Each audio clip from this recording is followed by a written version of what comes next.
दोस्तों, आदाब, सलाम, नमस्कार। आज के एपिसोड में हम बात करेंगे पश्चिमी चंपारण लोकसभा क्षेत्र के बारे में। बिहार के 40 लोकसभा क्षेत्रों में से एक महत्वपूर्ण क्षेत्र पश्चिमी चंपारण का है।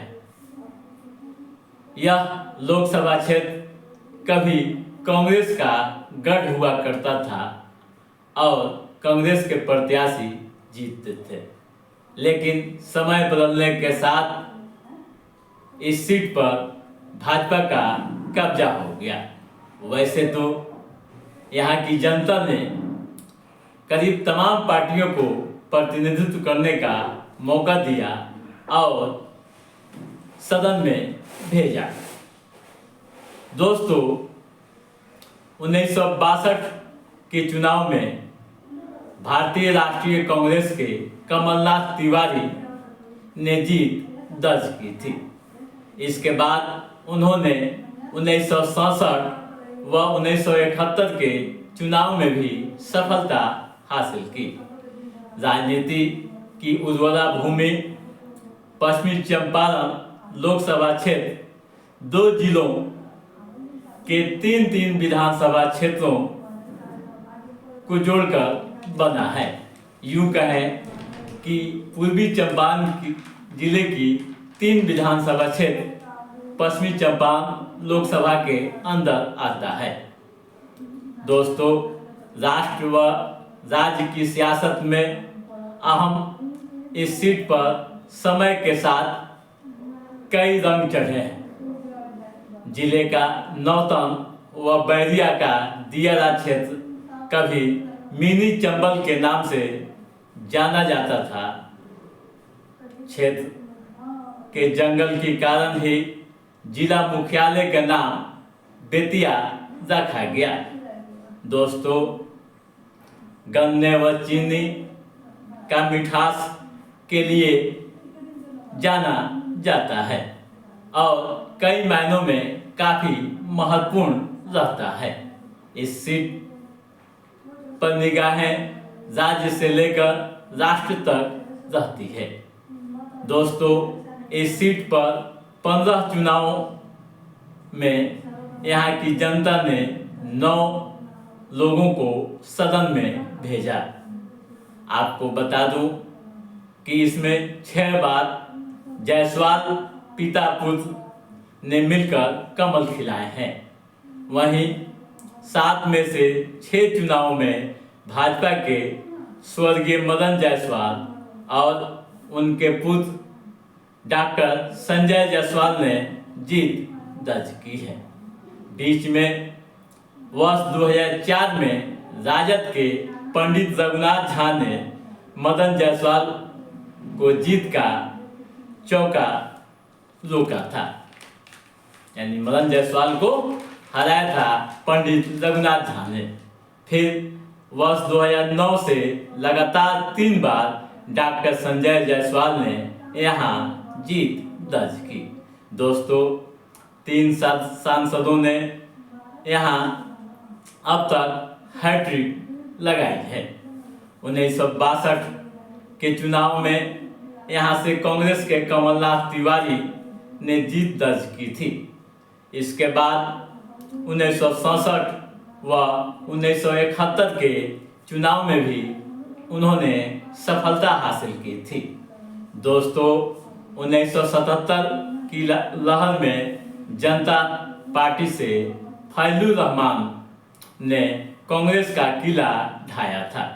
दोस्तों, 1980 के चुनाव में भाकपा के पीताम्बर सिन्हा ने जीत दर्ज की थी। और आगे बढ़ते हैं। दोस्तों, 1984 के चुनाव में मनोज पांडे ने एक बार फिर से कांग्रेस का परचम यहाँ लहराया था।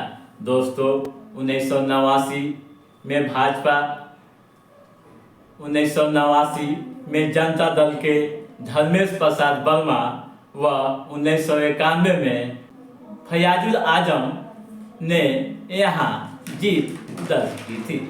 साथियों, 1996 में मदन जायसवाल ने पहली बार यहाँ कमल खिलाया था। इसके बाद 1998 व 1999 में लगातार जीत दर्ज की।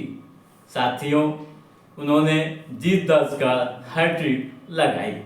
उसके बाद चौका लगाने का जब समय आया तो राजद के पंडित रघुनाथ झा ने उन्हें रोक दिया।